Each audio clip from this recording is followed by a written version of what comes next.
Bonjour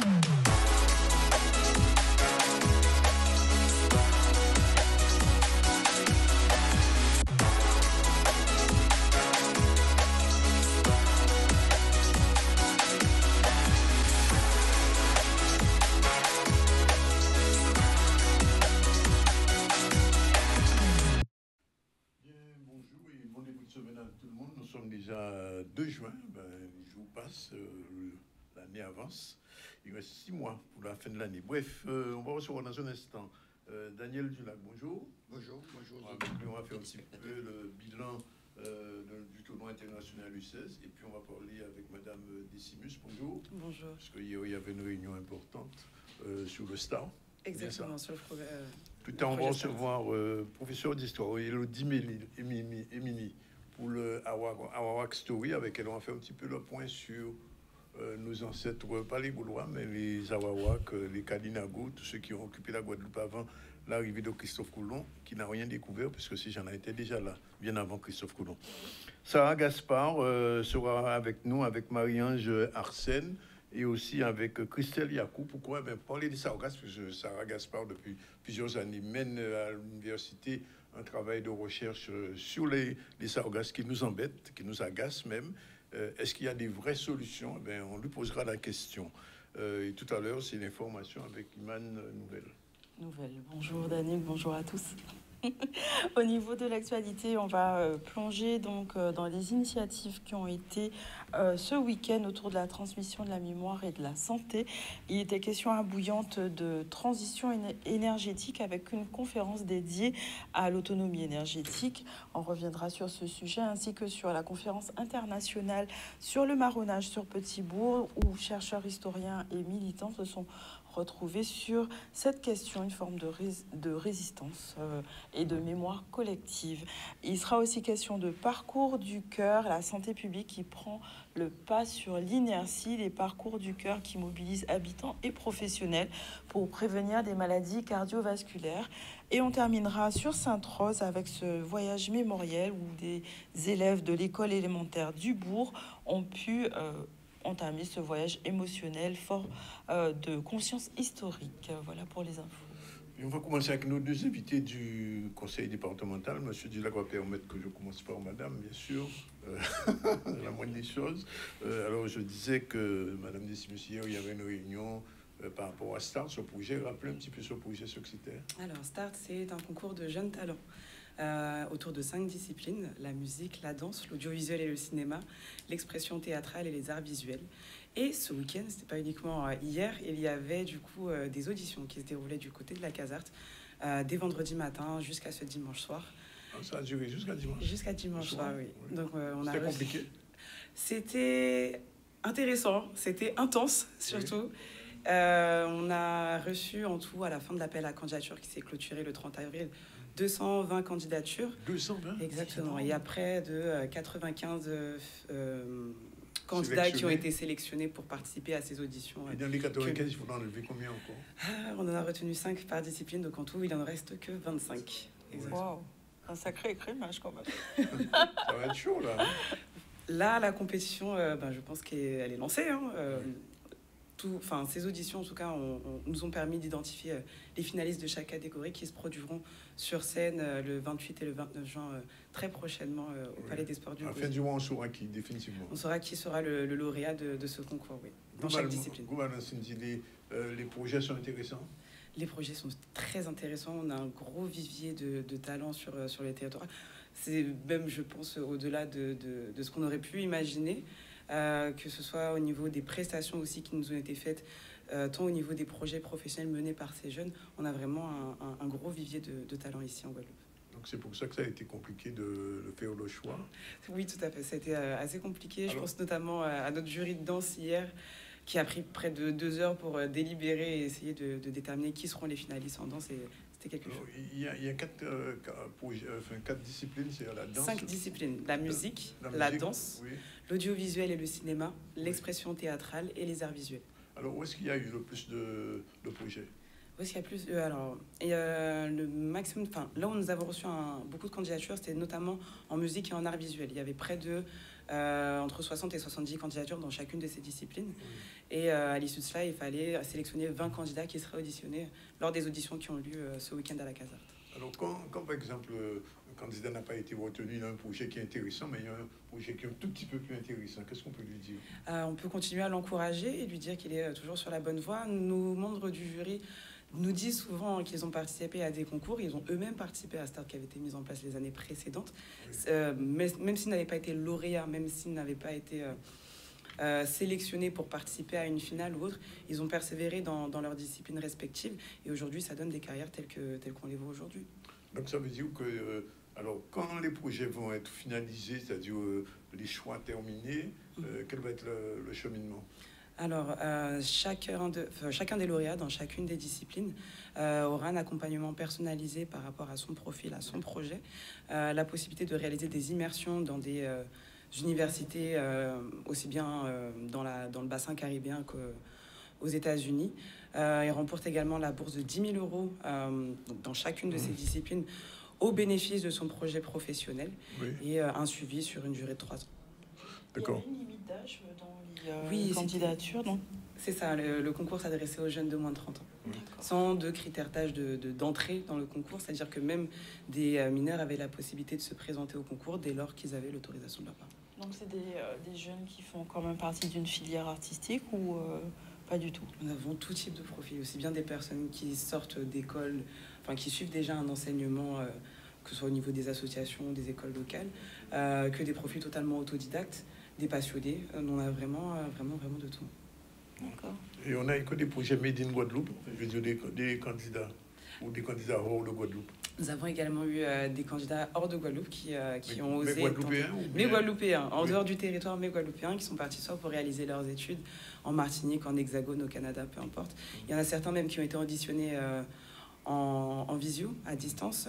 Près de 15 candidats qui ont été auditionnés en visio, parce qu'ils n'avaient pas la possibilité de venir jusqu'à nous pour ces auditions. Et puis voilà. Aucun n'a été retenu? Quelques-uns ont été retenus et je sais qu'ils font déjà le nécessaire pour pouvoir se rendre disponibles et présents physiquement pour la finale. Donc, on est ravis. Alors, une avant-dernière question. Il y aura une deuxième session de Start l'année prochaine? C'est la volonté, en tout cas, du président du conseil départemental de pérenniser ce concours et de le mettre en place chaque année. Alors, globalement, quand vous voyez tous ces projets, vous-même, vous êtes une jeune, qu'est-ce que vous pensez de la créativité guadeloupéenne? Comme je disais, on a un vivier ici en Guadeloupe qui est vraiment incroyable.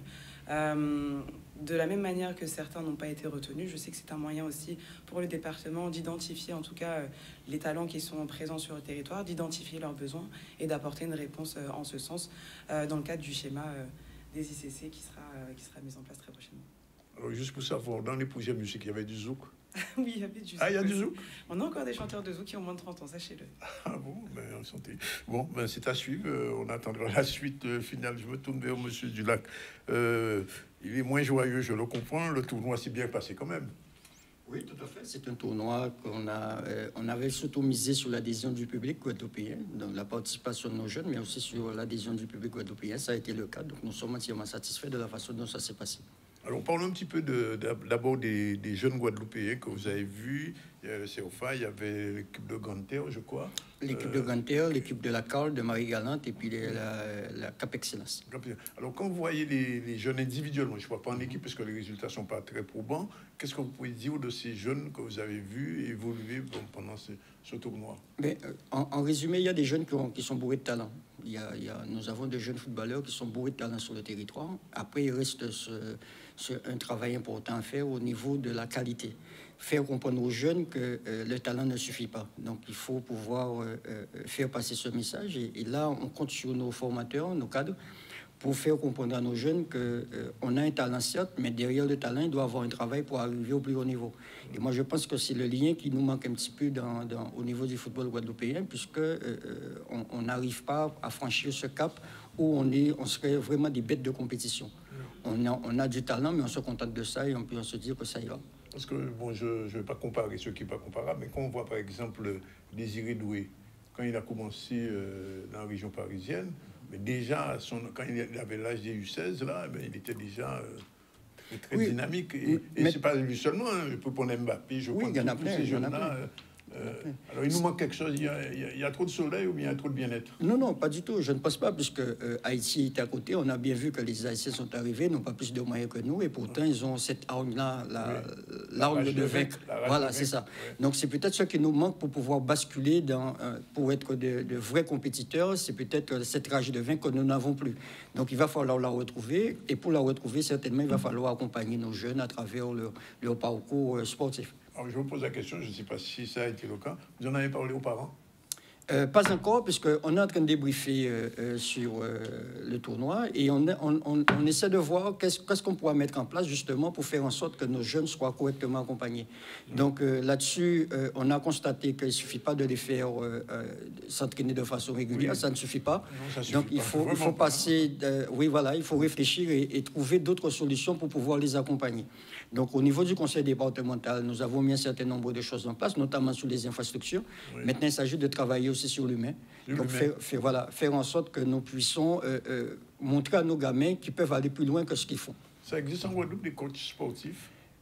Il en existe de plus en plus. D'ailleurs, nous avons des maisons de sport et de santé qui permettent à nos jeunes aussi de venir et de pratiquer leur sport favori et surtout de le pratiquer dans de bonnes conditions. Donc moi, je pense qu'il va falloir sensibiliser nos jeunes, les accompagner avec éventuellement des coachs sportifs. Et même on a vu, je prends l'exemple du CFA, où nous avons, c'est les vrais talents de la Guadeloupe qui se trouvent dans le CFA, et ils n'arrivent pas à franchir ce cap-là, ce cap de compétiteurs qui leur permettrait d'arriver un petit peu plus haut.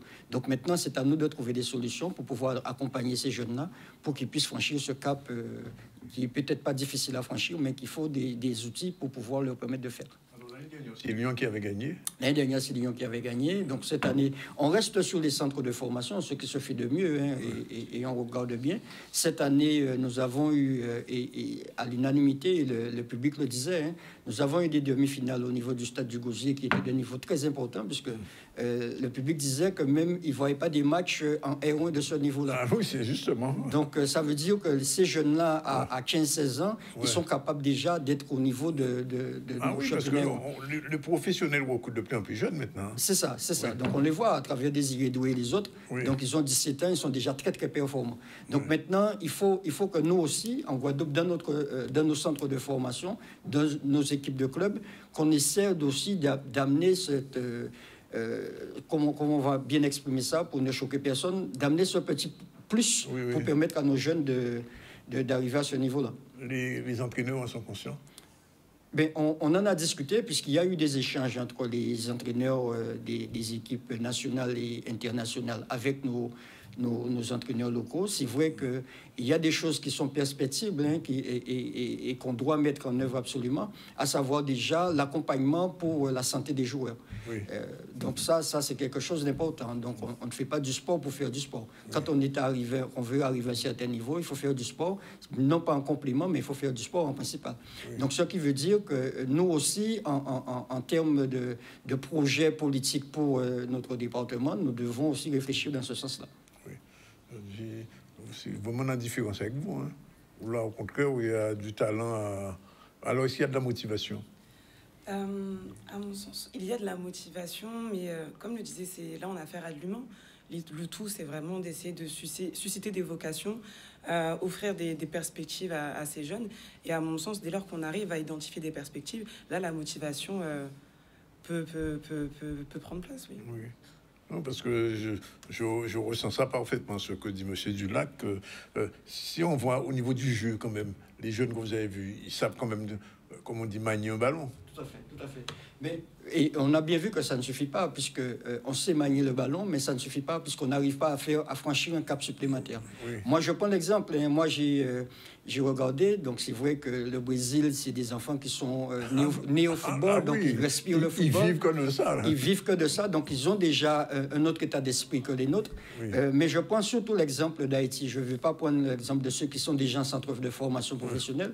L'exemple d'Haïti, où c'est des jeunes jeunes qui sont dans des championnats disparates. Et dans la précarité. Et dans la précarité, déjà pour les faire venir, ça a été très compliqué, parce qu'on pense qu'Haïti est tout près, mais on a vu que pour pouvoir faire venir des Haïtiens en Guadeloupe, c'est tout un parcours dans la Caraïbe pour pouvoir partir à l'époque de Port-au-Prince, puisqu'ils ne sont pas finalement pas partis de Port-au-Prince, puisqu'il n'y a pas de vol à Port-au-Prince, mais du Cap pour arriver chez nous, ça a été un parcours difficile. Et quand ces jeunes-là sont arrivés, ce sont les derniers à être arrivés, ils étaient déjà prêts. Mentalement, ils étaient déjà prêts. Le premier match, on a vu tout de suite qu'ils étaient déjà prêts. Ils ont affronté pour le premier match un club professionnel, en fait, un centre de formation professionnelle. Ils n'ont pas perdu. Donc ça veut dire qu'il y a quelque chose en plus. Et en discutant avec ces cadres-là, en fin de compte, eux, ils n'ont pas de souci de motivation. Le jeune, quand il arrive, il est déjà motivé. Donc peut-être que nous, il va falloir que nous accompagnions nos jeunes dans ce cadre-là, mais eux, ils n'ont pas ce souci-là. Après, eux, c'est le souci sportif, le souci technique qu'ils auront. Donc nous, on a peut-être des talents, mais maintenant, il faut pouvoir les accompagner. Je ne sais pas comment on va faire. Vous avez parlé de coach sportif, mais il va falloir peut-être se pencher là-dessus pour pouvoir les accompagner mentalement, puisque c'est important. Il y a le talent, il y a le travail, mais il y a aussi la motivation, il y a aussi l'accompagnement psychologique de ces jeunes. Il faut parler aux parents aussi, parce que le parent qui dépose son fils le mercredi au stade, et puis il va faire ses courses, et puis il vient le rechercher après. Enfin, je connais. Hein. Oui, mais les clubs, c'est vrai que les clubs connaissent bien ces difficultés-là. Des fois, même les parents oublient de revenir récupérer les jeunes. Mais c'est vrai qu'il y a peut-être un travail à côté à faire, avec les parents aussi, peut-être, parce que peut-être qu'ils ne sont pas intéressés vraiment. Voilà, c'est ça. Ouais, ben, j'allais dire, il faudrait les envoyer en stage en Haïti. Bon, en tout cas, rendez-vous et puis pour l'année prochaine, en espérant que pendant une année, quand même, ce dont vous êtes en train de dire, on va un peu booster nos jeunes, ils sont un petit peu trop bien, c'est ça. Nous, trop bien ici.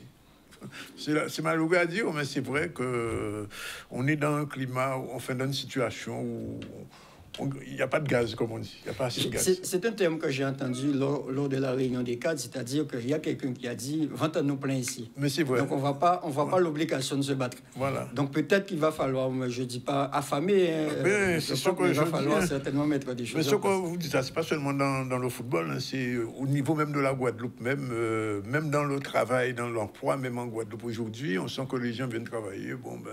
De toute façon, si on peut habiter un pays, moi quand même, etc. C'est un état d'esprit qui s'est développé depuis quelques années ici et qui s'est renforcé après le Covid et qui fait que il faut retrouver, il faut des piqûres. Pas des piqûres forcées, mais des piqûres. Et je pense que nous, les politiques, nous sommes là justement pour pouvoir trouver des solutions et proposer des solutions. Ça ne veut pas dire que tout le monde va adhérer, mais trouver des solutions pour pouvoir faire en sorte que notre société puisse évoluer. Et l'opération START que fait Michel Mado avec les gens de la culture, là, moi je trouve ça très intéressant. C'est quelque chose que je suis, parce que je suis moi-même conseiller départemental, mais c'est vrai que c'est quelque chose qui est intéressant de voir nos jeunes, puisqu'on parle de talent, de voir nos jeunes pouvoir s'exprimer et entendre qu'il y ait 200 jeunes, moi je trouve ça... non, mais c'est extraordinaire. Moi, je ne m'attendais pas autant et je me rends compte que... Non, mais le problème, la Guadeloupe, qu'on regarde bien, la Guadeloupe, il y a plein de talents. On n'a rien à envier à personne. Rien à envier à personne à ce niveau-là, que ce soit au niveau musique, que ce soit au niveau danse, que ce soit, etc. Sauf que c'est la motivation qui manque, parce qu'effectivement, on va nous trop plein. Bon, enfin, on attend voir, en espérant que ça va booster un petit peu. 12h50, on revient rapidement à l'actu avec Iman. On vous remercie, Madame Décimus. Oui, Madame Décimus, c'est bien ça. Je ne suis pas trompé. Je n'ai pas dit Démétrius. Et Monsieur Dulac, à bientôt. Pas de souci. Bon courage et continuez. On est là pour ça. Merci beaucoup, en tout cas, de nous avoir reçus. Non plus. Et on va enchaîner avec la conférence qui a eu lieu sur Bouillante concernant l'autonomie énergétique, donc pionnière en matière de géothermie. Cette commune a accueilli une conférence dédiée à l'autonomie énergétique, comment réduire la dépendance énergétique en Guadeloupe. Vianney Valverde était parmi eux, on revient avec lui sur cette conférence. La géothermie, c'est l'autonomie énergétique et comment récupérer une partie des richesses produites par cette géothermie. Alors moi, j'ai fait une intervention pour faire un historique, pour montrer comment cette entreprise, qui est une entreprise publique, avec comme principal actionnaire EDF, est devenue en 2016 une entreprise privée. C'est-à-dire on passe du public, c'est-à-dire public c'est nous, ça fonctionne avec l'État, Et l'État, si l'État fait le bénéfice, les bénéfices retournent aux Guadeloupéens sous forme d'éducation, sous forme de santé, sous forme d'investissement. Alors que quand c'est une entreprise privée, l'argent va aux actionnaires. Et les actionnaires ne sont pas en Guadeloupe, les actionnaires sont aux États-Unis et en Israël. Donc, c'est quand même pas normal qu'on exploite une richesse qui sort des entrailles de la Guadeloupe et qu'il n'y ait aucun bénéfice pour les Guadeloupéens. Le débat là, ça fait pour nous porter explication. Si Jean, nous avons une société, un pays là, qui a fait un paquet d'argent, et nous-mêmes, c'est une conséquence nous avons subi, nous pas ni rien d'autre. Donc c'est toute une problématique que nous levons au soir là. Ni monde qui pose des questions par rapport à rôle central là, ni pose des questions aussi si rôle en nous en tant que politique, pour nous faire, pour nous pas faire. Et donc c'est à niveau là ça, nous avons posé problème. Et c'est vrai que nous avons une réflexion sur ça, de savoir que quel que soit ça, nous pouvons faire. Tant que nous pas une autonomie politique, eh bien, nous pouvons payer loin. Tant que nous ne pouvons pas décider de nous-mêmes pour nous-mêmes, nous pouvons payer loin. C'est pour ça aussi, le thème au souhait là, c'était l'autonomie, 2 points, l'autonomie énergétique, qu'a nous avons fait, et puis centrale là. Aujourd'hui, tout le monde le sait, tous les Guadeloupéens le savent, que la centrale géothermique se trouve dans la commune de Bouillante. Et nous savons très bien que la part de l'État a été vendue à une société états-unienne, israélienne. Et aujourd'hui, la population guadeloupéenne a une énergie qui rapporte, je dirais, en termes financiers, beaucoup d'argent et que nous ne voyons pas. Donc aujourd'hui, le CIPA Bouillante avec le CIPA de la Guadeloupe, on se sont interrogés et ont demandé maintenant quand pouvons-nous bénéficier de cette centrale. Donc c'était l'objet de cette réunion. Être dans la capitale, nous savons très bien qu'une entreprise qui fait du bénéfice et qui fonctionne ne nous permettra jamais d'intégrer son capital. Mais par contre, vous produisez sur un territoire, qu'est-ce que ça va rapporter à ce territoire, à la population de ce territoire? Voilà, donc une initiative qui s'inscrit dans un cadre de programmation pluriannuelle de l'énergie qui vise d'atteindre les 100% d'énergie renouvelable d'ici 2030. On va parler maintenant de la conférence internationale qui a eu lieu sur Petit-Bourg concernant le marronnage. Donc c'était l'occasion organisée par le département, l'occasion pour les chercheurs, les artistes et les militants d'explorer les différentes dimensions autour du marronnage et de mettre en lumière le rôle de ces luttes pour notre liberté. On voit un reportage de Vianney Valverde. Dernier rendez-vous de ce forum en famille, de ce mois de mémoire, ici au complexe Gaël Monfils, avec hier la nuit de l'oralité, autour des contes, autour de l'identité afrodescendante, mais pas que, la pluriculturalité aussi, avec aussi une très belle intervention de M. Elie Chitalou. Aussi, c'était hier, la nuit de l'oralité. Jeudi jour, c'est une conférence autour du marronnage, en 2 temps, avec des invités, aussi bien Simone Schwarzbart, Raymond Boutin, Edouard Plenel, Gladys Francis. Et il s'agit aujourd'hui de rétablir l'esprit marron réellement et de sacraliser cette volonté de liberté, cette volonté de dignité et de respect. Et comme j'aime à rappeler, qui ne sont pas des valeurs, mais vraiment des principes premiers qui doivent nous motiver. Nous accueillons cette manifestation autour du marronnage initiée par le département. Et la ville est très heureuse d'accueillir cette manifestation parce que Petit-Bourg est un haut lieu du marronnage. Hier, nous avons eu le dépôt de gerbes à la Stèle à Pointe-Noire qui a rappelé notre histoire. Ça fait partie de nous. Et il est important pour nous d'être présents pour pouvoir transmettre, éduquer et surtout expliquer que expliquer l'esclavage, expliquer l'esclavage, ce n'est pas la haine, ce n'est pas promouvoir la haine, mais c'est simplement faire corps avec notre histoire, comprendre ce qui s'est passé dans le passé pour mieux appréhender l'avenir. Avec cette politique mémorielle que nous souhaitons établir, avec cette volonté de relais.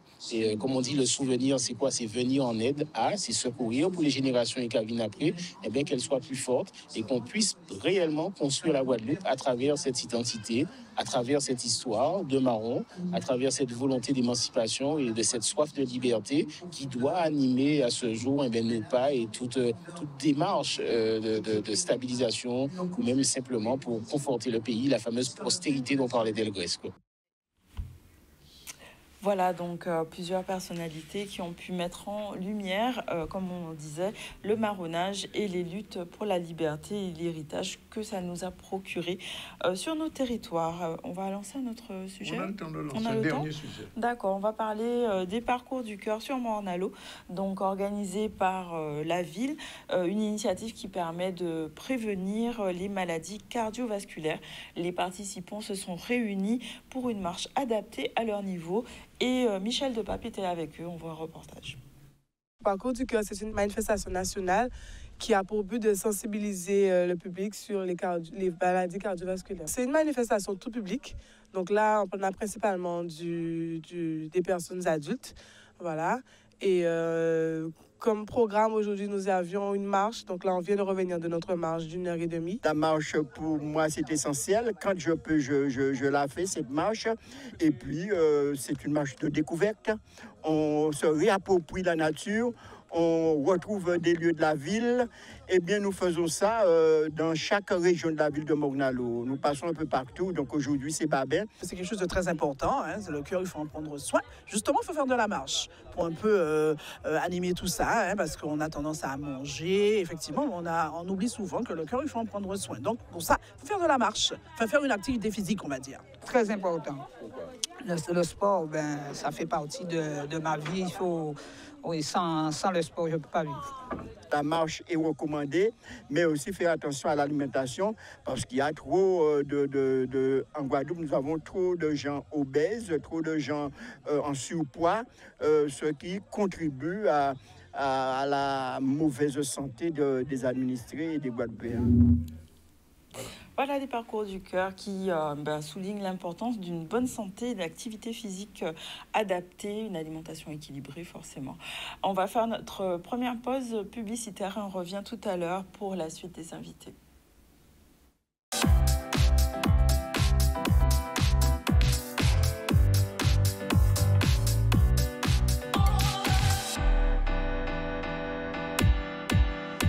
Voilà, il est 13h04 et c'est l'heure de notre nouvelle chronique historique que vous allez découvrir. Arawak Story, eh bien, c'est quoi? C'est l'histoire de nos ancêtres qui n'étaient pas des Gaulois. Vous allez découvrir ça avec Madame Élodie Emimil, professeure d'histoire à Trois-Rivières, qui a accepté de faire avec nous cette chronique. C'est parti.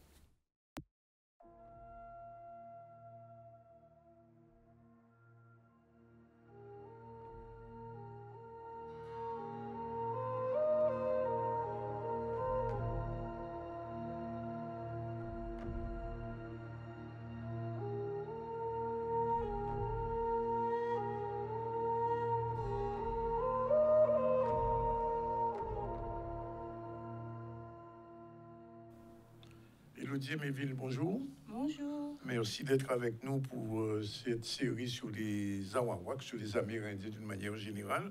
Vous êtes prof d'histoire et de géographie, j'imagine? Oui, tout à fait. Et vous avez fait beaucoup de recherches et d'études sur cette question. Alors, d'abord, il faut qu'on dise quand même un petit mot sur le centre de ressources de Trois-Rivières.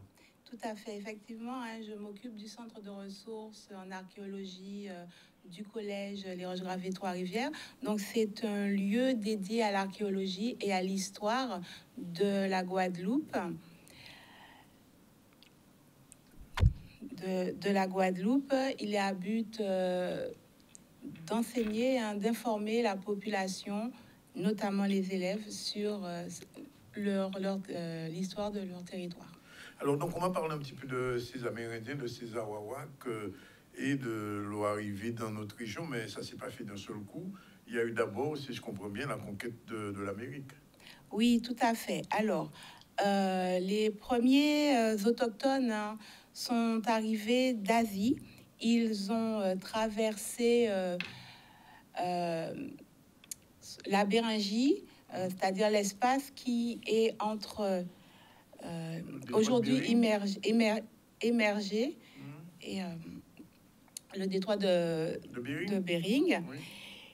Donc à cette époque, ils ont pu le traverser à pied, mais surtout par cabotage, c'est-à-dire qu'ils ont longé les côtes petit à petit. Et avant d'arriver, ils ont descendu le territoire, une fois arrivés en Amérique, du nord vers le sud et de l'est vers l'ouest. Et ce peuplement s'est fait il y a à peu près 40 000 ans. Entre-temps, 40 000 ans. Oui. Il y a, voilà. Alors, à l'origine, ils viennent d'où exactement? Donc, à l'origine, tous les peuples viennent de l'Afrique. Oui. Il y a 200 000 ans. Et ils ont remonté par l'Asie, ils sont allés en Océanie, ils ont continué le voyage vers l'Asie et ils ont traversé le détroit de Bering, la Béringie, c'est comme ça que ça s'appelle quand c'est pas immergé, et ils sont arrivés. Alors, à quel moment ils arrivent aux Antilles, alors, dans la Caraïbe? Donc, ils arrivent aux Antilles beaucoup plus tard. Il y a 3 vagues d'arrivée, en fait. Oui. La première vague, donc, c'est la période quasi-myroïde. On est entre moins 5000 et moins 3000 avant Jésus-Christ et on parle de paléo-indien. D'accord. Donc, eux, ils arrivent vers le nord, vers la région du Yucatan, et ils vont peupler les grandes Antilles, tout ce qui est Cuba, Haïti, République dominicaine, Jamaïque, Belize. Alors, il y a une deuxième période. Il y a une deuxième vague. Oui. C'est la période hors 3000 et 4000. Oui, entre 3000 et 4000. Oui. Donc là, on parle de méso-indiens et eux, ils arrivent vers le sud. Ils ont remonté l'Amazonie. Ils se sont installés sur les côtes du Venezuela et avec la remontée des eaux, oui. ils se sont retrouvés piégés. Alors, à Trinidad. Les eaux, c'est par rapport à la déglaciation. Voilà, tout à fait. Il y a eu la déglaciation et donc l'eau a monté et donc ils se sont retrouvés piégés sur les îles de Trinidad et Tobago. Et donc à ce moment-là, une fois piégés, ils vont apprendre à naviguer et remonter tout l'arc antillais. On les retrouve jusqu'aux îles Vierges. À ce moment-là, ils ne sont pas encore ni en Guadeloupe, ni en Martinique, ni en Dominique. Si ils arrivent déjà. Ils vont vraiment remonter jusqu'aux îles Vierges. On est vraiment dans toutes les petites Antilles à ce moment-là. Donc ça, c'est les méso-indiens. Alors, la troisième vague. Maintenant. Et donc, la troisième vague, celle qui nous intéresse le plus, c'est les Arawaks. Oui. Donc, tout commence il y a 3000 ans dans le bassin de l'Orénoque, entre le Venezuela et la Colombie. Va apparaître un foyer de domestication. Donc, le foyer de domestication, c'est un espace où la sédentarité apparaît et l'agriculture apparaît. Et donc, dans ce bassin de l'Orénoque, on va développer la culture du manioc. Donc, une fois que la société s'est installée, la société Arawak s'est installée, elle va remonter le fleuve Orénoque vers moins 1000, arriver sur le delta, rencontrer les méso-indiens. Au contact des méso-indiens, ils vont apprendre la navigation. Et une fois qu'ils savent naviguer, eh bien, ils vont aller peupler tout l'arc antillais. Alors, si je comprends bien, après tout le périple qu'ils ont fait, ils sont donc presque près de l'Amazonie à peu près. Oui. Et après, et combien de temps ils vont rester là à peu près environ? Ils y restent parce que en fait, l'ère Arawak, oui. elle est à cet endroit. Oui. Donc, ils vont continuer à se développer, mais ils vont rester là. Et c'est un groupe qui part et qui va diffuser la culture oui. et elle va diffuser dans tout le nord de l'Amérique du Sud et aussi dans tout cet espace qu'est la Caraïbe. Donc, alors, si je comprends bien, il y aura deux blocs. Il y aura un bloc qui va rester donc, dans cette région de l'Orénoque et un autre bloc qui va circuler. Et alors, à l'époque, quand ils voyagent comment? Parce qu'il n'y a pas d'avion, il n'y a pas de train, il n'y a pas de métro. Comment ils font? Ils utilisent des pirogues. Les Arawaks vont rencontrer les méso-indiens. Et les méso-indiens, eux, ce sont de très grands navigateurs.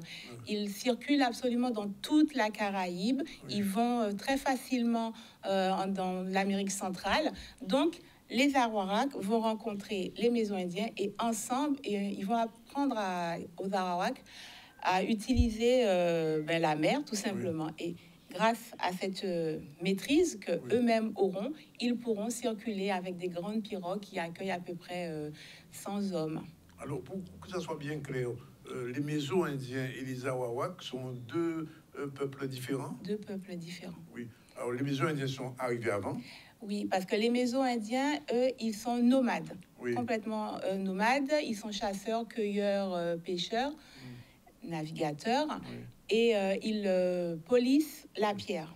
D'accord. Tandis que les Arawaks, eux, ils sont sédentaires, agriculteurs. Oui.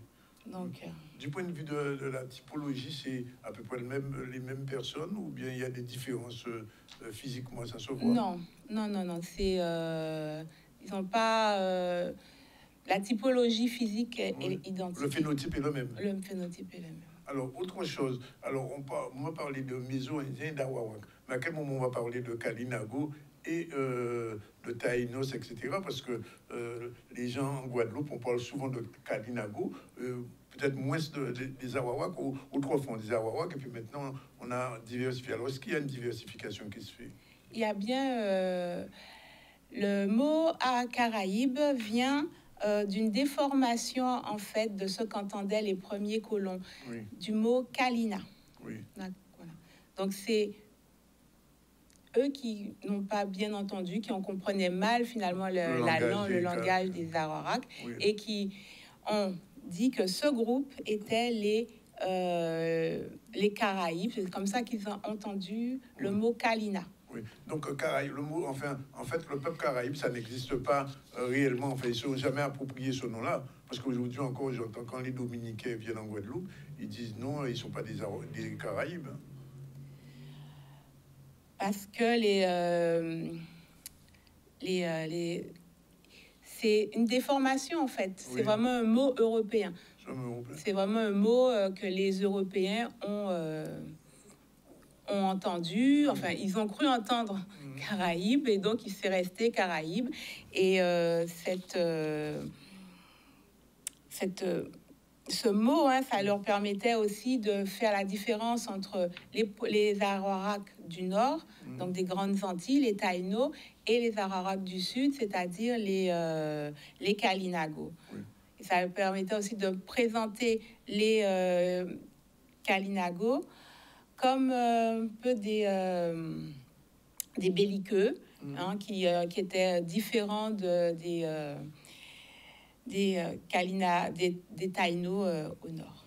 Alors finalement, on peut dire que globalement, ce sont des Arawaks, toute cette population amérindienne. Oui, toute la population amérindienne de la troisième vague, ce sont des Arawaks. De l'Amérique du Sud, du nord de l'Amérique du Sud, jusqu'aux Grandes Antilles, on a ce qu'on appelle la civilisation Arawak. Et c'est cette civilisation Arawak que va rencontrer Christophe Colomb. Bien, alors, le prochain épisode qu'on va voir tout à l'heure pour la deuxième émission, la prochaine émission, ce sera sur les Amérindiens. Deux petits mots rapidement pour décrire un peu qu'est-ce qu'on appelle Amérindien par rapport aux Arawak, en deux mots. C'est tout ça, c'est un mot valise qui englobe les populations qui ont rencontré les Européens quand ils ont trouvé l'Amérique. Puisque Amérindien même, ça vient de l'Amérique. Voilà. Et Amérique vient d'Amerigo Vespucci, le navigateur qui a été considéré comme étant celui qui a découvert l'Amérique par ses contemporains. Bien, ben voilà, c'est le premier épisode de ce petit voyage dans le passé de nos régions. Nous sommes partis donc de la conquête de l'Amérique et puis nous sommes déjà arrivés pratiquement aux Amérindiens. Et ce sera le second épisode qu'on verra avec vous, Madame Élodie Aiméville. Merci. Et puis on se retrouve la semaine prochaine.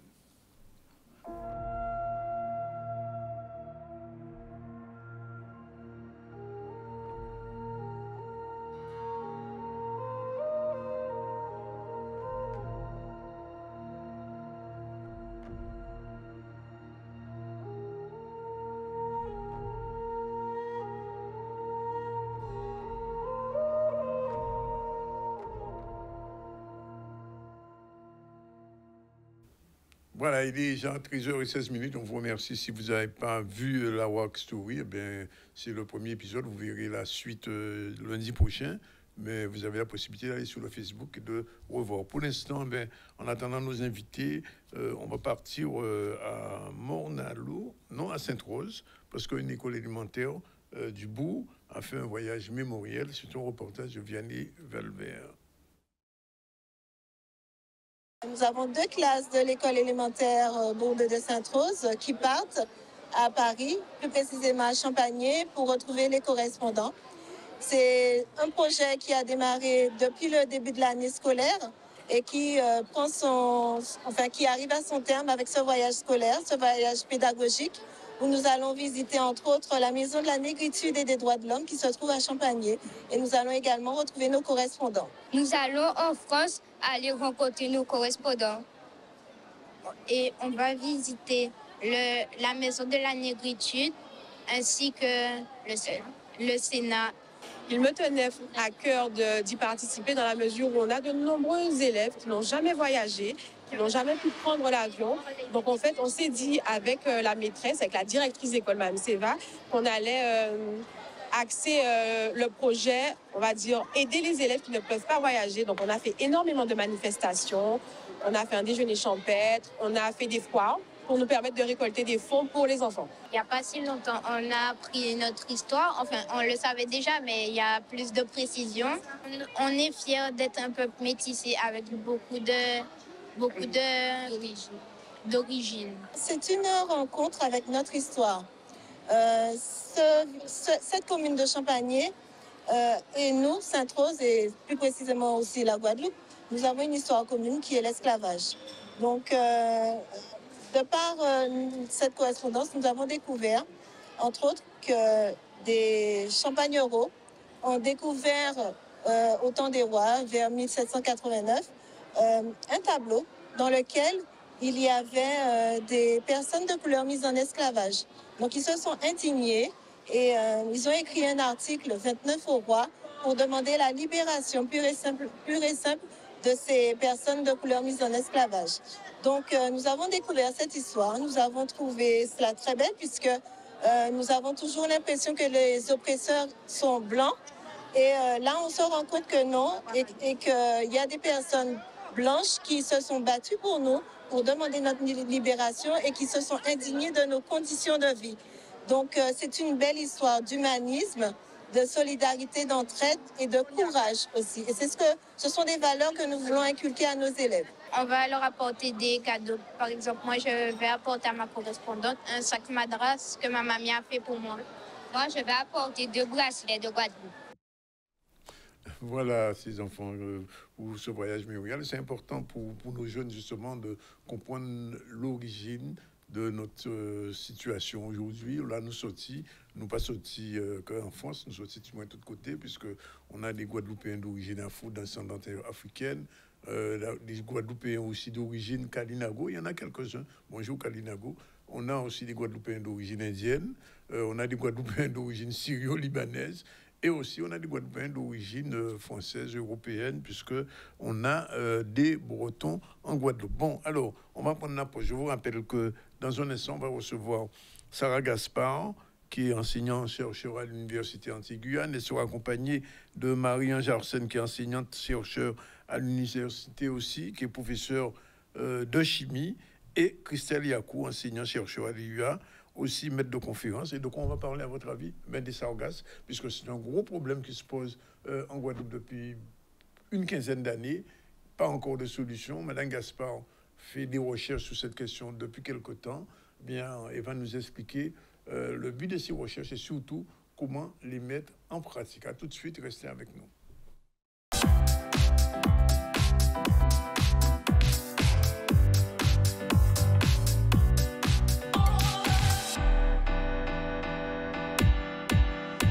Voilà, déjà 13h35, nos spécialistes sont là. 3 femmes, Sarah Gaspard, bonjour. Bonjour. Merci d'être avec nous. Vous êtes enseignant-chercheur à l'université. Vous êtes accompagné de Marie-Ange Arsène, bonjour. Bonjour. Et de Christelle Yakou, bonjour. Vous êtes tous dans le même laboratoire. Alors, vous êtes venus ici, pourquoi? Parce que j'ai beaucoup insisté depuis longtemps, d'ailleurs. Je n'arrête pas de la harceler. Mais enfin, bon, elle a fini par céder, finalement. Sans porter plainte. Hein. Bon, alors, on va parler des sargasses. Pourquoi? Parce que Sarah, depuis des années, fait des recherches, on le sait. Toute la Guadeloupe le sait, pas seulement la Guadeloupe, même au niveau international, elle est connue. Et donc, nous sommes en pleine période de sargasses. Sarah, merci d'être là. Première question, je viens de poser cette question à vous deux consoeurs. Est-ce que c'est normal qu'il y ait autant de sargasses en Guadeloupe? à cette époque-là? Par rapport au passé, Oui, c'est un événement qu'on sait être récurrent. Ben, je dois dire merci, merci pour l'invitation. Désolée d'avoir tellement tardé, mais enfin, ça y est, ça s'est fait. Donc, en fait, oui, c'est un événement qui est récurrent. Et on sait que le changement climatique y est pour beaucoup. Donc, en fait, l'augmentation des températures, on a aussi les impacts qui sont liés aux pratiques agricoles, hein, où il y a beaucoup d'intrants. Il y a des composés azotés, phosphatés, qui vont nourrir, en fait, cette prolifération de sargasses. Oui. Donc, on est dans une période, je dirais, normale, hein, entre guillemets, avec cette nouvelle normalité depuis 2011, où on a ces grandes quantités de sargasses qui arrivent. Et la Guadeloupe est devenue la mer des sargasses bis? En fait, la Caraïbe. C'est la Caraïbe, c'est toute la Caraïbe. C'est toute la Caraïbe qui est touchée, jusqu'à République dominicaine, au nord. Mexique, non? Alors, oui, en fait, le Mexique, ça part... Oui. L'Afrique. Oui. Donc, on a des zones d'Afrique aussi qui sont touchées. Et on monte jusqu'en République dominicaine, effectivement. Alors, on a un panel de chercheuses. Alors, Sarah va les présenter. Puisque, bon, c'est elle que je connaissais au départ. C'était le fil rouge au départ. Le fil noir, comme on veut. Et donc, alors, merci de présenter les collègues, savoir ce qu'elles font et comment elles travaillent avec. Voilà, donc je vais présenter brièvement et puis je vais les laisser parler des travaux qui sont menés. Donc, Marie-Ange, qui est la directrice du laboratoire Covachim M2E et qui a été responsable du projet Sargood. Et puis donc Christelle Yakou, qui est maître de conférence à l'Université des Antilles et qui s'est impliquée sur les deux projets, le projet Pyrosar sur lequel j'ai travaillé et aussi le projet Sargood. Alors il me disait tout à l'heure, ils ont la parole, qu'elle ne faisait pas que sargasses quand même. Non, au sein de l'unité de recherche, on travaille de façon générale sur la valorisation de la biomasse locale. Donc à la fois sur des plantes, j'allais dire, médicinales traditionnelles, sur des plantes nouvelles, des plantes qui sont connues pour leurs caractéristiques, par exemple mécaniques, des plantes qu'on utilisait avant pour faire des cordes, etc. Mais aussi, on travaille aussi même sur les roches, les minéraux locaux, en fait, l'argile locale, on travaille aussi sur ça. Ça veut dire, Madame Yakou, que notre biodiversité offre quand même un panel assez large? Elle est riche. Hein. On a beaucoup de possibilités et la sargasse représente vraiment, j'ai envie de dire, une espèce de... c'est de l'or en fait pour nous, un chercheur. Enfin, pas de l'or dans ce sens-là, mais c'est vrai que c'est une quantité de matière qui n'est pas négligeable. Donc, ce sont des tonnes et des tonnes qui arrivent sur nos côtes. Et c'est effectivement, on peut la valoriser dans différents types d'applications, que ce soit pour le traitement de l'eau, dans la construction, ou différents domaines. Donc, c'est vrai que, oui, c'est pas négligeable et je pense c'est un fléau, mais qu'il faut véritablement saisir en tant qu'opportunité, en tout cas. Alors, Sarah, justement, la question que je vais poser, qu'est-ce qui vous a conduit à travailler vers les sargasses, puisque vous n'êtes pas entré à l'université pour les sargasses, que je sache. Non, en fait, quand je suis rentrée au laboratoire Covachim M2E, en fait, le laboratoire travaillait déjà sur la biomasse, avec les aspects phytochimiques, donc ça c'était traditionnellement, et puis aussi la partie matériaux pour la construction, donc sur laquelle travaille Marie-Ange Arsène, et le volet charbon actif. Donc, en fait, on travaillait déjà sur la valorisation de toute espèce de biomasse. Donc, on a travaillé sur la bagasse, par exemple. On a travaillé aussi, dans le cadre d'une collaboration avec Haïti, sur les racines de vétiver. Parce qu'en fait, Haïti, c'est le premier producteur mondial, en tous les cas, jusqu'à ce que je sache, d'essence de vétiver. Mais 98% de la biomasse, en fait, c'est un résidu qui n'était pas exploité. Il y a seulement 2% d'essence de vétiver réellement qui est utilisée en parfumerie. Donc en fait, nous, ce qu'on fait, c'est qu'on cherche parmi les biomasses locales existantes, en fait, celles qu'on peut valoriser. Donc en fait, il s'agit pour nous d'être dans un cycle vertueux, en fait, où la biomasse est utilisée, par exemple, en phytochimie, pour réaliser des médicaments, par exemple. Et puis après avoir fait les extractions de molécules d'intérêt, on va, nous, au niveau des matériaux, s'intéresser à comment les transformer, soit en charbon actif ou bien soit en matériaux, pour ce qui est fait par l'équipe, la sous-équipe. Alors, je ne vais pas peut-être pas me tromper, mais en fait, quand on dit en Guadeloupe, et même à l'extérieur, Sargasses pas, on pense que Sargasses, pourquoi? En fait, alors pourquoi? Je ne sais pas s'il faut devenir Sargas. Voilà, mes filles me disent, et elles m'ont dit ça il y a quelques années. Mais maman, mais tu vois pas que Sargas, pas Sargas, il y a les trois premières lettres. Mais oui, Sargas pas. Donc c'est vraiment un hasard. Et comment alors, je vais préciser comment j'en suis arrivée là. C'est qu'en fait, avec cet étudiant là qui venait d'Haïti, c'est lui qui a ramené les racines de vétiver. Oui. Et puis après, un jour, on a eu un étudiant qui est venu du Maroc, qui est venu avec des algues, qui s'appelle la posidonie, qui était envahissante en fait en Méditerranée. Et après, il s'est dit, bon, on peut valoriser ces algues. Et puis en voyant tout ce qui se faisait, on s'est dit, même peut-être qu'il y a des algues intéressantes en Guadeloupe.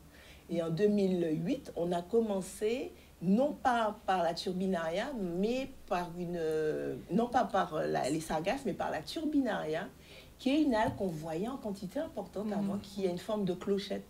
Oui. Et cette algue, on la voyait en quantité beaucoup plus importante que les sargasses. Et donc, c'est vers les années 2011-2012 qu'on a sorti nos premiers travaux sur les algues. Et après, petit à petit, on a vu qu'il y avait beaucoup plus de sargasses que de turbinaria. Donc, on s'est intéressé logiquement aux sargasses. Donc, voilà un petit peu le fait... Le bref historique. Oui. Voilà, le bref historique. Alors, moi, je vais vous poser des questions à vous deux, puisque vous travaillez sur ce qu'on trouve en Guadeloupe. Est-ce qu'il y a des plantes qui ont disparu dans notre biodiversité?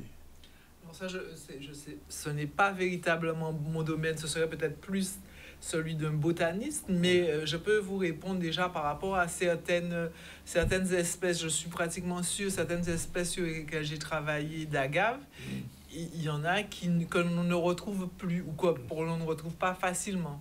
Donc là aussi, il y a tout un inventaire d'espèces. Est-ce que vous savez que le calalou est en train de disparaître? C'est ça. Enfin, un exemple comme ça. Ah, oui, je savais les feuilles de madère? Oui, feuilles de madère. Il y a de moins en moins. Il y en a de moins en moins, selon les espèces. Voilà. Oui. Justement, les gens prennent des feuilles de madère au lieu de feuilles de calalou. Quoi. Oui, oui, c'est ça. Oui, ça commence à disparaître. Et tous ces travaux de recherche que vous faites, c'est ce qui intéresse les gens qui nous regardent. Comment, après, ça se concrétise? Alors, allez-y, Madame Yap. Alors, c'est vrai qu'il y a cette première phase, j'ai envie de dire, où il faut qu'on mette des bases solides scientifiques. Voilà, c'est important parce que c'est la base de tout. C'est ça. C'est-à-dire qu'on ne peut pas se permettre de mettre un produit comme ça sur le marché sans maîtriser, sans le tester, sans le valider, et surtout sans l'adapter vraiment aux contraintes locales du terrain. Donc, nous, ce qui nous concerne, c'est vrai qu'on va utiliser cette sargasse. Donc, la sargasse, c'est vraiment une matière carbonée au final, qu'on va donc pyrolyser pour faire soit des biochars, les charbons actifs. Et ensuite, on va donc un peu les modifier, les fonctionnaliser pour pouvoir permettre de retenir des polluants spécifiques et qui sont quand même assez récalcitrants, j'ai envie de dire. Et donc, ce sont des essais de filtrage charbon actif. Et ce sont donc des polluants de type qu'on rencontre souvent dans nos eaux usées, par exemple. Donc, l'idée, c'est de prendre cette sargasse, de la transformer en biochar ou en charbon actif pour pouvoir nous aider à améliorer les traitements des eaux usées, notamment en Guadeloupe. Alors, c'est vrai que c'est le concept. Je veux dire qu'il y a énormément d'étapes. On ne peut pas passer de l'échelle de laboratoire à une échelle industrielle. Il faut énormément de preuves de concept, ensuite à l'adapter au terrain. Donc, pour répondre à votre question, nous, on s'intéresse de plus en plus à cette sargasse, malgré les contraintes. On est d'accord, c'est une algue qui, au gré de ses rencontres sur l'océan, récupère tout un tas de polluants, de métaux lourds, etc. Et il faut qu'on fasse avec. Donc, plus on avance, plus on a des contraintes, mais plus on a des leviers aussi actionnés pour pouvoir un jour utiliser la sargasse dans les différentes applications que l'on vise. Je vais retenir ça. Qu'est-ce qu'on peut faire avec les sargasses, concrètement? Alors, donc je vais parler de la partie charbon actif. Oui. Donc, alors, ici, il y a une partie charbon actif qui fait un peu l'actualité. Justement, il en manque en ce moment. Voilà, c'est ça. Alors, donc, ça. Mais c'est pas les mêmes. Mais on va... C'est pas les mêmes. Non, alors... c'est pas la même utilisation. Non, c'est pas ce qu'on va dire. C'est que nous, on est à l'échelle du laboratoire. Donc, ça veut dire que nous, dans notre four à charbon actif, on va sortir quelques grammes, malheureusement. Mais, et puis après, je reviendrai. Donc, je vais maintenant vous dire ce qu'on peut faire et après, on reviendra sur la problématique des charbons actifs. Donc, nous, au laboratoire, on travaille sur le charbon actif pour le traitement des eaux. Donc, en fait, on teste des eaux qui sont contenues dans les médicaments, dans les eaux, les eaux polluées par les médicaments, que l'on peut retrouver dans les eaux usées, etc. Donc ça, c'est quelque chose qui nous intéresse, surtout qu'on sait très bien qu'on a une pollution en fait de nos côtes qui est liée en fait au déversement d'eau usée. Donc là, c'est vraiment une problématique sur laquelle on se penche et Christelle travaille là-dessus spécifiquement. Et on s'intéresse aussi à la question de la séquestration des pesticides dans le sol. Alors, je vais un peu expliquer. Il y a deux voies que l'on explore en fait sur la dépollution des sols pollués par les pesticides, chlordécone, HCH, etc. Il y a plusieurs molécules, mais surtout deux qui sont importantes, c'est la molécule de chlordécone et le HCH qu'on appelait le lindane. Et en fait, ce qu'on regarde, c'est en mettant des charbons actifs de sargasses dans les sols, s'ils sont capables de piéger la molécule de manière à ce qu'elle ne soit pas absorbée par les plantes, d'accord, ou bien par les animaux d'élevage. Donc là, dans le projet Pyrosar, donc on a eu des résultats intéressants qui montraient qu'on avait à peu près 50% de séquestration de cette molécule. Ce sont des résultats qui, pour nous, en fait, qu'on souhaite optimiser, puisque parallèlement, donc, dans un sol, on a travaillé vraiment sur le terrain avec des collègues du laboratoire Ecofog et de l'INRAE de Nancy. En fait, ce qu'on souhaite maintenant, c'est optimiser ce charbon actif, puisque en fait, le charbon actif commercial en comparaison, qui coûte extrêmement cher, permettait d'avoir 90% de rétention de la molécule de chlordécone. Donc notre objectif, en fait, dans un prochain projet, ce serait de retenir de manière plus efficace la molécule, de manière à la piéger et qu'on ne la retrouve pas dans l'alimentation, que ça soit animale ou d'origine végétale. Voilà. Et à quel moment ça deviendra dans le commun des mortels? Alors, ça deviendra dans le commun, et c'est là où on peut parler de la question des charbons actifs, c'est que nous, on est à l'étape de laboratoire, donc on sait quelles sont les propriétés des charbons actifs qui sont nécessaires pour avoir ce type d'activité, quel process il faut mettre en place. Maintenant, il faut passer à grande échelle. Passer à grande échelle, c'est un métier d'industriel. Oui, bien sûr. Et donc, là, on collabore, et sur le précédent projet, on a collaboré avec l'entreprise NST qui a mis en place un four pilote et qui est en train d'essayer de s'implanter ici, mais qui a pas mal de difficultés. Il faut savoir qu'un type d'industrie une industrie de ce type nécessite plusieurs millions. Et donc, pour passer à la grande échelle, il faut des moyens financiers. Et aussi, ils sont aussi... il y a des questions d'autorisation, d'installation classée, etc. Et donc, ils sont en train de mettre ça en place, mais ce n'est pas simple. Voilà. Alors, je pose la question à vous trois, je ne sais pas qui va répondre. J'ai comme le sentiment, en lisant un certain nombre de revues ou de journaux, qu'au niveau sargasse, quand même, la Guadeloupe avait pris de l'avance. Alors, telle enseigne qu'au niveau international, ça a connu. Alors, est-ce que je me trompe en disant ça, ou est-ce que c'est un fantasme de chauvinisme guadeloupéen? Non, c'est vrai qu'on fait beaucoup. Alors, je ne sais pas si on est les plus avancés, mais je trouve qu'on travaille beaucoup et tout azimut, parce que c'est une problématique, étant une île qu'on vit tous à grande échelle, et pour nous, et donc... Voilà, donc toutes les forces, je dirais que d'un point de vue disciplinaire, ne serait-ce qu'au sein de l'université, on voit que dans toutes les disciplines, les gens sont investis sur cette problématique. Donc on voit bien qu'on a mis dans la bataille contre les sargasses vraiment beaucoup d'énergie en Guadeloupe en tout cas. Donc quand je dis ça, ça signifie, est-ce qu'on a un écho au niveau international? Nos recherches, enfin des recherches. Ah oui, tous les travaux qui sont menés, alors numériquement, je me souviens, je vois bien ce que ça a donné pour le projet Sargout, mais tous les travaux qui ont été menés ont donné lieu à des publications, à de la reconnaissance internationale, et on est, j'allais dire, par rapport aux autres équipes, on est au moins à production égale, sinon un peu plus importante, quoi. Donc, mais dans certains projets de recherche, c'est souvent un travail de collaboration. Donc, ça veut dire quoi? Les forces se multiplient. Le niveau de nos recherches est quand même suffisant pour être reconnu. internationalement. C'est En la tout cas, question. par nos pairs déjà, quand on participe à des conférences internationales, on est souvent invité, mais oui, etc. C'est la question que je pose. Après, le truc, c'est que... Parce que les ne le savent pas. Ils vont dire, moi aussi, on a fait bien, mais ils pas. Oui, mais ensuite, c'est vrai que la problématique sargasse, c'est vraiment un peu cantonné au bassin caraïbéen. Voilà. Donc, on partage avec les personnes qui sont dans... Mais c'est vrai qu'en plus, cette sargasse-là, quand même, je ne veux pas trop m'avancer, mais qu'elle a quand même des spécificités en matière d'algues, etc., pour obtenir toutes les applications qu'on vient de citer là. Hein. Et ça, je pense qu'on a une carte à jouer à ce niveau. Je pense que la sargasse, c'est un fléau. Mais c'est une carte que vous jouez déjà. Que nous jouons déjà, je pense, et qu'on veut amplifier en tout cas. Parce que plus on continue les recherches et plus on trouve des choses intéressantes et passionnantes sur cette algue. Donc on a tout intérêt à continuer, poursuivre les efforts justement pour ce type de recherche. Alors l'autre question, elle est un petit peu plus moi, j'allais dire un truc, une petite chose.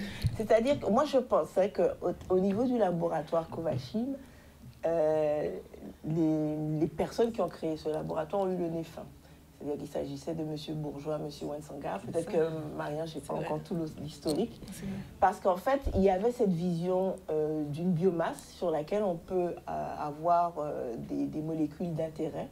Et puis, il y a le côté aussi préparer des matériaux à partir de cette biomasse. Et de plus en plus, on est sollicité parce que là-dessus, je ne sais pas si tu le vois, mais maintenant, on se dit, ah oui, il faut faire des matériaux biosourcés.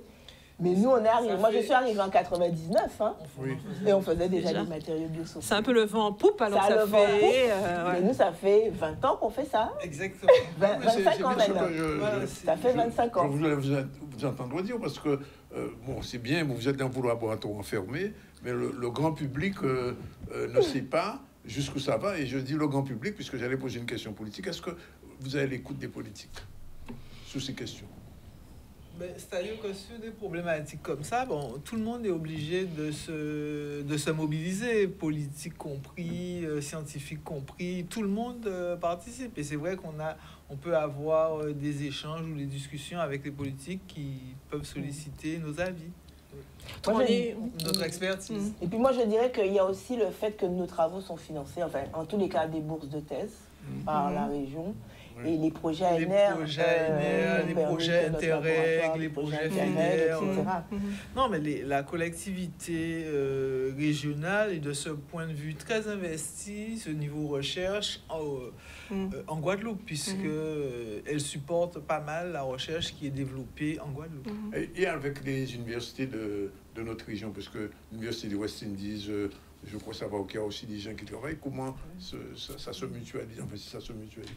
On travaille en collaboration, comme tu disais tout à l'heure, Marianne. C'est vrai que le projet en question, on a travaillé avec l'université du West Indies. Donc, on échange en fait nos données scientifiques, nos idées aussi. Hein. Donc, alors là où tu vas peut-être plus répondre à ce niveau-là, c'est vrai que malgré le fait qu'on arrive quand même à partager des résultats, à faire des congrès en commun, j'ai cette sensation personnelle qu'on n'arrive pas à aller un peu plus loin, au-delà, développer. C'est-à-dire qu'est-ce qui manque? Moi, je pense qu'il faut des parties prenantes, des personnes qui, les politiques, les collectivités, comment dire en anglais, des stakeholders, je sais pas comment on dit ça en fait. C'est-à-dire des parties prenantes, des personnes qui seraient vraiment prêtes à, va dire, donc nous on sait faire par exemple des charbons actifs à base de sargasse, et bien écoute, on va le faire à grande échelle et puis on va voir ce que ça donne pour pouvoir traiter des eaux dans un futur proche ou lointain. Mais je pense que c'est peut-être ce qui nous manque. Il faudrait des start-up de sargasse. Exactement. Et il faudrait que nos jeunes qui sortent de thèse soient soutenus pour ça. Parce que nous, on a des jeunes que l'on forme depuis une vingtaine d'années. Mais après, bon, quand ils ont de la chance, on peut avoir un poste à la fac, mais il n'y en a pas tant que ça.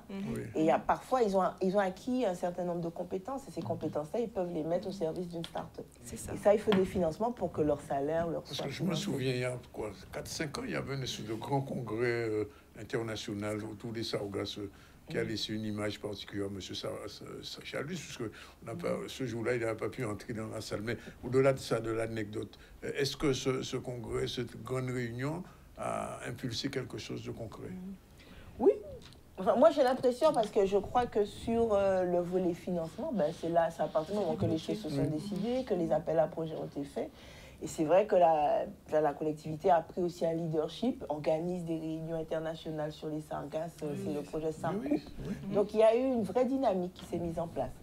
Maintenant, passer au concret, pour moi, c'est vraiment de se dire, bon ben voilà, c'est ramasser les sargasses qui sont en grande quantité, les stocker, les valoriser dans le cadre. Et ça, ce sont des vraies problématiques de terrain qui vont au-delà de la recherche et qui sont du domaine, je dirais, il y a un volet logistique qui est extrêmement important, et savoir qui fait ça, qui finance, etc. Là, ce sont des questions... C'est-à-dire qu'il faut une filière.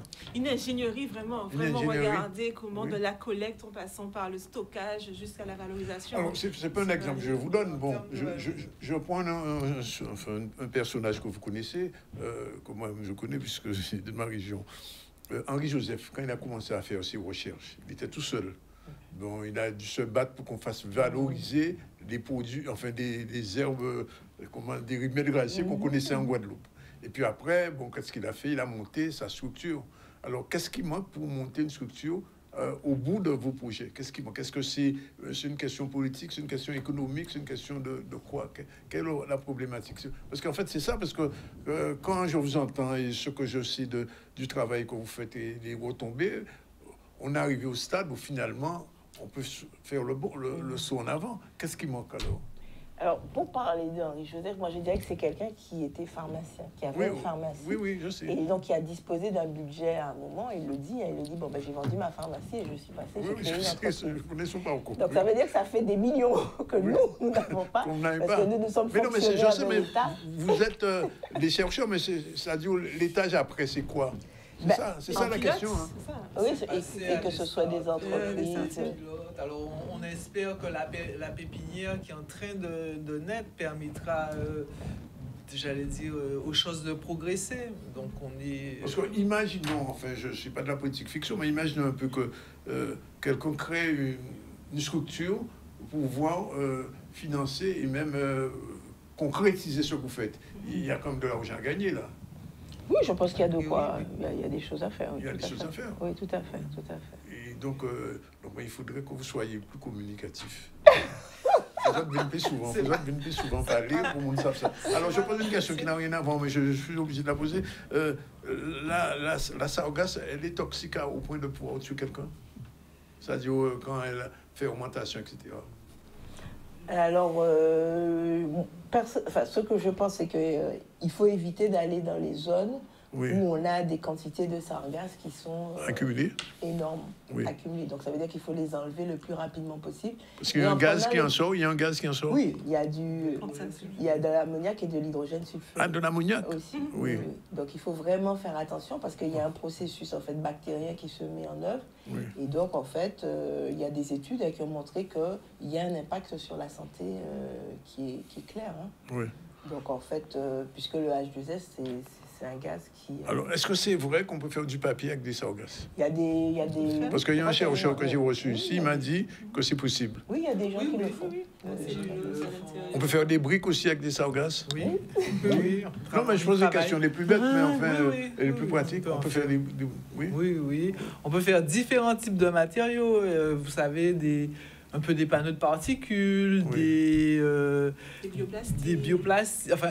bioplastiques. On peut aussi faire des matériaux qui ressemblent un petit peu à de l'aggloméré aussi, mais de l'aggloméré, mais avec des respectueux de l'environnement. Quand vous dites qu'on peut faire, c'est-à-dire est-ce que ça veut dire que la méthode est déjà au point Alors, on a travaillé... Je veux monter une entreprise de ce type, viens vous voir, je dis bon, donnez-moi le process et puis je m'en route. Alors, on a travaillé sur la fabrication de bio-agglomérés, d'éco-matériaux, si vous voulez, à partir de sargasses dans le cadre du projet Sargood. Et en fait, l'avantage ou la particularité, c'est que chaque matériau, en fonction de sa durée de vie, de sa résistance, aura une application différente. Donc, c'est sûr que si je cherche un matériau 100%, en fait, le matériau qu'on a pour l'heure, 100% matériaux, 100% sargasses, avec très peu d'agglomérants. Ce matériau, si on cherche à en faire un matériau qui va durer 20 ans, ou 50 ans, 100 ans, c'est peut-être pas le bon matériau. Par contre, si on cherche à faire un matériau biodégradable pour des applications où il doit disparaître, là, c'est peut-être intéressant. Donc, en fait, chaque fois que j'obtiens un matériau à partir de sargasses ou d'une autre ressource, en fonction des propriétés qu'il va développer, je vais l'orienter vers une application ou une autre. Mais c'est sûr qu'avec la sargasse ou sous forme de matériaux poreux, qu'on aura transformé sous forme de matériaux poreux, qu'on aura transformé sous forme de panneaux de particules, qu'on aura transformé pour faire un additif dans d'autres matériaux, on a vraiment un grand panel de possibilités. Alors, il nous reste 1 minute, malheureusement. Je suis avant de parler du Brésil qui commence à... Oui, oui. Parce que tu disais qu'au niveau des normes, nous, c'était la difficulté. Voilà, alors voilà, c'est ça, c'était le point sur lequel quand on a parlé des freins, ça, souvent la normalisation qui existe ici, dans certains cas, peut être un frein. D'accord. Alors, je voulais vous dire, bon, il nous restait 1 minute, il nous reste même plus 1 minute. Qu'est-ce que, dernier mot, je vais vous faire un petit tour de plateau avec vous, dernier mot que vous avez envie de dire aux gens qui vous regardent, on commence par Sarah. Bon, aux Guadeloupéens qui vous regardent, qui ne sont pas des scientifiques, qui ne sont pas des universitaires, qu'est-ce qu'on peut leur dire? Ce que je pense, c'est qu'il y a le gap à trouver, en fait, le chemin à trouver pour pouvoir réaliser à grande échelle. Oui. Dans tous les cas, en termes de recherche, on a commencé à faire des preuves de concept, etc. Et donc, voilà, je crois qu'il ne faut pas désespérer, mais ce sont souvent les moyens financiers, un certain nombre de moyens juridiques, etc., d'autorisations qui doivent être mises en œuvre, en tout cas pour la partie charbon actif. Christelle Yakou, moi, je vais abonder dans le sens de Sarah. Et en plus, je dirais même que nos portes sont ouvertes. Je dis ça de manière un petit peu... Parce que c'est vrai, parce qu'en fait, on a tendance à nous voir dans le laboratoire, mais en fait, il y a pas mal de choses qui sont faites, des idées nouvelles qui sont de plus en plus, qui sont tout le temps, qui arrivent comme ça. Et donc, l'idée, c'est vraiment de poursuivre, parce que la sargasse, je persiste et je signe, c'est une opportunité, c'est un fléau d'abord, mais qu'on peut transformer en opportunité, et ça, j'en suis convaincue. Madame Arsène, un dernier mot? Eh bien, je dirais qu'il faut continuer à se mobiliser sur la problématique des sargasses de façon à vraiment en faire une opportunité. Donc, dernière chose, et c'est pour ça, faut-il avoir peur des sargasses? Je pense qu'il faut éviter sur la plage, en fait, au quotidien, de respirer les gaz, etc. Mais non, il vaut mieux ne pas rentrer dans la peur. Mais c'est vrai que ça doit être difficile pour les gens qui habitent tout près. Ça, je le conçois et je comprends très bien. Les gens de Capesterre-Marie-Galante, par exemple. Que cette situation est extrêmement difficile. Et je crois qu'il faut de l'espoir et puis peut-être pousser pour qu'il y ait des projets à grande échelle qui se mettent en œuvre. Râler en disant, voilà, où on est, qu'il faut que ça se passe, il faut que ça bouge, etc. La prochaine fois, on viendra dans vos labos. Mais avec plaisir. Voilà, il faudra s'occuper de trouver toutes les autorisations, mais c'est vrai que pour compléter ce qu'on disait, pour ce qui est des sargasses, pour nous, la valorisation est l'une des voies pour mieux traiter ce fléau. Bon, bien, merci mesdames. J'ai pas envie de dire que c'est la dernière émission, ça n'est que la première. Il est 14h03, on devait terminer à 55. Bon, on a débordé. Je rappelle qu'on a reçu depuis le début Daniel Dulac, le président de la commission sport du conseil départemental. Pourquoi faut faire le point, le bilan sur le U6 qui a eu ces jours-ci un festival international. Et puis on a reçu Cindy Decimus. Pourquoi? Parce qu'il y a un projet Start avec des jeunes en musique, dessin, musique, théâtre, cinéma, audiovisuel. Il y a eu 220 projets et ils ont dû tenir 95. C'est dire qu'il y a beaucoup de jeunes Guadeloupéens qui sont producteurs et créatifs. Et vous le savez, parce que vous êtes des enseignants. Élodie Méville, avec elle, on a fait le tour, une première émission sur nos ancêtres, pas les Gaulois, les Awawak. Avec elle, on a parlé des Taïnos, ce sera sur 3 émissions. Et puis on vient de recevoir ces 3 dames. Sarah Gaspard, merci d'être là. Marie-Ange Arsène, merci aussi. Et Christelle Yakou. Et on espère que vos travaux vont être un jour, peut-être que j'aurai un bureau en Sargasse. Qui sait? On ne sait pas.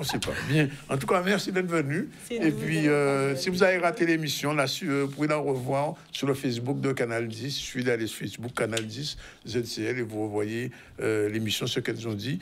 Et de toute manière, on sera obligé de venir un jour dans vos laboratoires, filmer un petit peu votre travail et voir un petit peu comment les étudiants réagissent, si vous permettez.